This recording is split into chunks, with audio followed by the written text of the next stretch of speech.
Olá, meus irmãos, a paz do Mestre. Mais uma madrugada compartilhando um momento de reflexão com vocês, para que o Senhor venha falar conosco, ao nosso coração. E hoje eu vou ler um texto um pouquinho maior, 3 versículos em Zacarias, profeta Zacarias, capítulo 4, do versículo 3 ao 5, para aquilo que o Senhor quer falar conosco. Fala assim, ó: vejo também 2 oliveiras, uma de cada lado da vasilha. Então perguntou ao anjo: o que é isto, meu senhor? Você não sabe? Perguntou o anjo. Não, meu senhor, respondi. Glória a Deus por essa palavra. O profeta Zacarias teve uma visão celeste das coisas que haveriam de vir.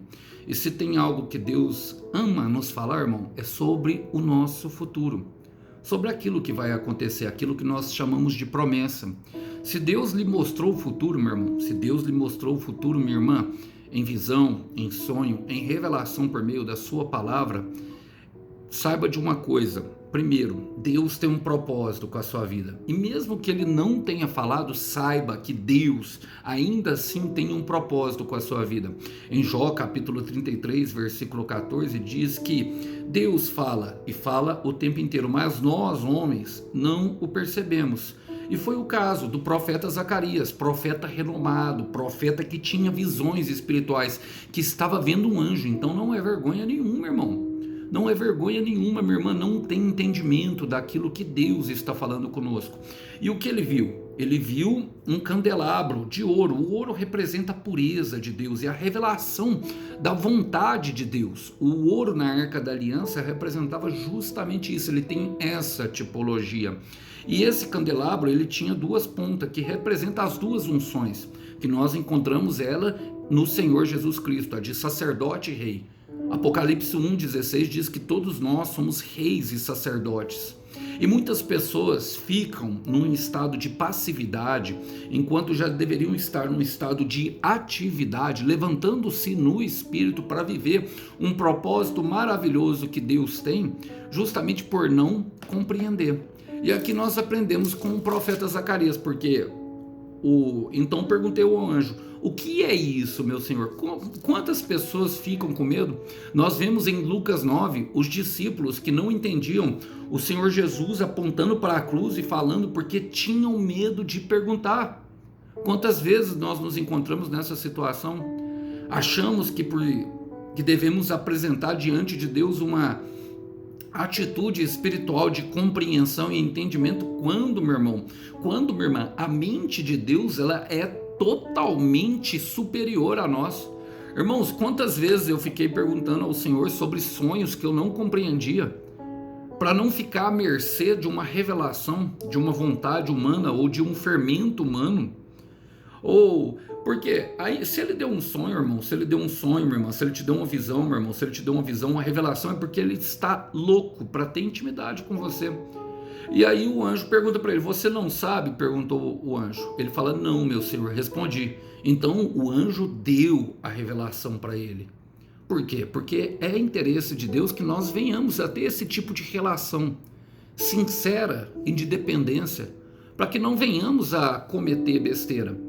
E quando isso acontece, irmão, o que acontece? A fé entra em nosso coração, porque nós vemos que tudo aquilo que ele falou vai se cumprir logo ali na frente. Em Ageu, capítulo 2, versículo 4, diz o seguinte: não desanime, Zorobabel, diz o Senhor, não desanime, Josué, filho de Jeozadak, sumo sacerdote, tenham coragem e trabalhe, ó povo da terra, diz o Senhor, porque eu estou do seu lado, diz o Senhor dos exércitos. Porque quando Israel saiu do Egito, eu prometi que o meu espírito habitaria entre vocês. Por isso, não fiquem com medo. E foi justamente isso que aconteceu, porque tinha um azeite dourado que representava justamente a presença dele, que já estava ali com o sacerdote, com o profeta Zacarias. E essa presença está comigo e com você. Portanto, não tenha medo e não desanime, porque não entendeu a missão. Apenas dialogue com aquele que é o dono da missão. E nesse caso, quando nós começamos a orar, entendemos que a oração se torna a cura que a nossa alma precisa. E nesse momento nós temos uma plena convicção de que a missão será concluída. Quero orar com vocês.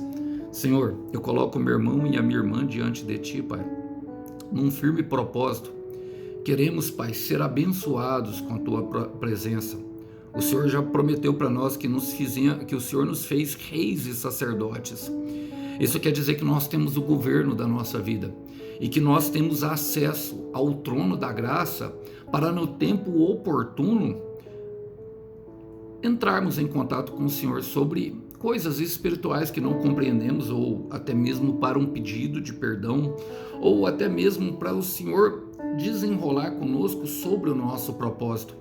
Aviva-nos, Senhor, a chama da nossa esperança, concedendo-nos experiências que nós possamos, diante de Ti, Pai, viver esse propósito maravilhoso, e que a nossa oração sendo respondida, temos certeza de que estamos caminhando no Teu caminho e de que o Senhor está conosco. Ajuda-nos, Pai, a entender os Teus desígnios. É o que nós te pedimos em nome de Jesus. Meu irmão, busque e você achará, bata e a porta se abrirá. Não canse até que tudo que Ele prometeu seja cumprido. Que Deus abençoe os irmãos, fiquem na paz, a paz do Mestre esteja contigo. Até uma próxima. Tchau, tchau.